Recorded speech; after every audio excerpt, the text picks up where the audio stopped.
So here we have the Nissan Qashqai on a 66 plate. I'm going to start off by showing you around the outside of the car, and then we'll hop in and run through some controls on the inside.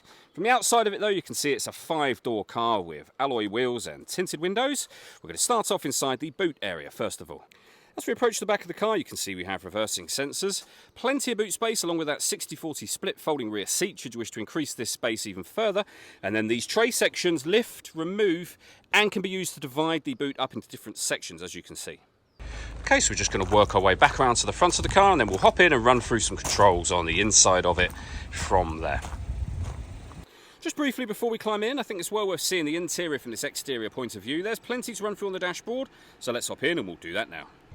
Okay, now that we're inside the car, we're going to start with the dials. On the left-hand side, we have the rev counter and coolant temperature gauge. On the right-hand side, the speedometer and fuel gauge. In the centre, you can see the total miles for this car. They are 46,647.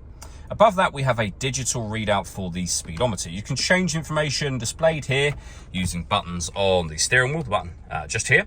We have our stereo controls this side as well. Cruise control, speed limiter, and phone controls over on the right hand side. Over in the center is where you would pair up your phone. Hit the phone button, then connect, and then pair new device and follow the instructions on screen from there. When it comes to the radio, we have FM, AM, and DAB radio.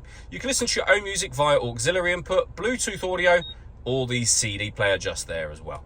You can access your satellite navigation up here. And if I pop the vehicle into reverse, you'll see that we have a 360 parking camera. So reversing camera, bird's eye view image of exactly where the car is parked right now. And if you press the camera button, you get a front facing camera and bird's eye view, or a front facing camera and front passenger side wheel. So very easy to park with those cameras in place. We have our dual zone climate control, so you can adjust the passenger temperature, driver temperature. You can increase and decrease the fan speed. You can determine where you'd like the air to be distributed. The air conditioning is on at the minute, so that's off, on again, or you can hit auto. The car will now maintain the temperatures you've asked for by taking control of the fan speed and direction of the air for you. Any manual adjustment will override that and allow you to put it back on your own settings. We have a 12-volt charging socket, electronic handbrake, 6-speed manual gearbox. We have driver and passenger heated seats, both with 2 different heat settings each. Last thing I wanted to mention is the panoramic glass roof.